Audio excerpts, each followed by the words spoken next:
എറണാകുളം എടക്കാട്ടുവലിൽ അടുക്കള വഴിയെത്തി കത്തി കാണിച്ച് വീട്ടമ്മയുടെ മാല കവരാനുള്ള കള്ളന്റെ ശ്രമം തടഞ്ഞത് വളർത്തുനായ.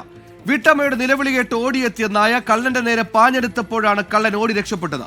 CCTV ദൃശ്യങ്ങൾ കേന്ദ്രീകരിച്ച് മോഷ്ടാവിന് വേണ്ടി അന്വേഷണം ഊർജിതം.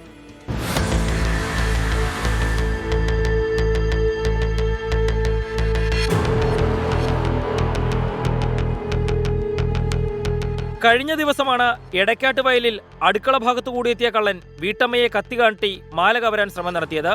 65 വയസ്സുള്ള സിസിലി ജോൺ എന്ന വീട്ടമ്മയുടെ നേരെയായിരുന്നു കള്ളന്റെ അതിക്രമം. കള്ളൻ വീട്ടിലെത്തിയ സമയത്ത് അടുക്കളയിൽ ജോലി ചെയ്യുകയായിരുന്നു സിസിലി. ഹെൽമറ്റും ധരിച്ചാണ് കള്ളൻ മോഷണത്തിനെത്തിയത്. കത്തി കാട്ടിയതോടെ പേടിച്ച വീട്ടമ്മ നിലവിളിച്ചു. വീടിന്റെ സമീപത്ത് പൂട്ടിയിട്ടിരുന്ന നായ വീട്ടമ്മയുടെ നിലവിളി കേട്ടതോടെ തുടല് പൊട്ടിച്ചുകൊണ്ട് ചാടിയെത്തി.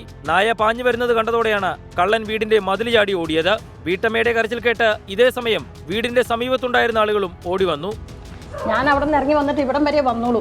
ഞാൻ ഇവിടം വരെ വന്നപ്പോഴത്തേക്ക് അവൻ വന്ന് ഇവിടെ വാതക്ക വന്നു അവൻ കയറി എൻ്റെ അടുത്തോട്ട് ഈ കത്തിയും പിടിച്ചോണ്ട് ഇങ്ങനെ കയറി വരുന്നത്. അവൻ അവിടെ വരുമ്പോഴും കത്തി എങ്ങനെ കയ്യിലിരിക്കണേ. ആ കത്തിയും പിടിച്ചോണ്ട് അവൻ കയറി വന്ന് എൻ്റെ അടുത്തേക്ക് വന്നപ്പോൾ എനിക്ക് തോന്നി കഴുത്തെ കിടക്കണ മാല കിടപ്പുണ്ടല്ലോ, ഇവൻ അതിന് വേണ്ടിയിട്ടായിരിക്കും തന്നെ എന്നോർത്ത്. അപ്പോൾ പിന്നെ ഞാൻ അകത്തേക്ക് കയറുമ്പം ഞാൻ കയറണം, അപ്പോൾ അവനും കയറി അവൻ വാതിൽ കുറ്റിയിടും. അപ്പോൾ എനിക്ക് തോന്നി എന്തും വരട്ടെ, വന്നത് വന്നെടുത്ത് വെച്ച് കാണാൻ നോക്കി ഞാൻ ചാടി കത്തിക്കുകയും കൈക്കൊണ്ട് പിടിച്ചിട്ട് ഞാനിങ്ങനെ ഞങ്ങൾ തല്ലി തയ്ച്ചിരുന്നത് ഇവൻ ചെരിഞ്ഞു പോയി. ആ പോക്ക് ഞാൻ ഇറങ്ങി ഓടി. മാല പൊട്ടിക്കാൻ കള്ളൻ ശ്രമിക്കുന്നതിനിടെ തനിക്ക് നേരെ നീട്ടിയ കത്തിയിൽ കയറി പിടിച്ച സിസിലിയുടെ ഇടത് കൈക്ക് മുറിവ് പറ്റിയിരുന്നു. നാട്ടുകാർ ഓടി വരുമ്പോഴേക്കും സമീപത്തെ റോഡിൽ വെച്ചിരുന്ന സ്കൂട്ടറിൽ കയറി കള്ളൻ വേഗത്തിൽ ഓടിച്ചു പോവുകയും ചെയ്തു.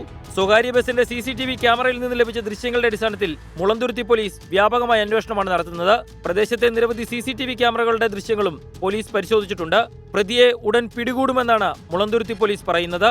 24 കൊച്ചി.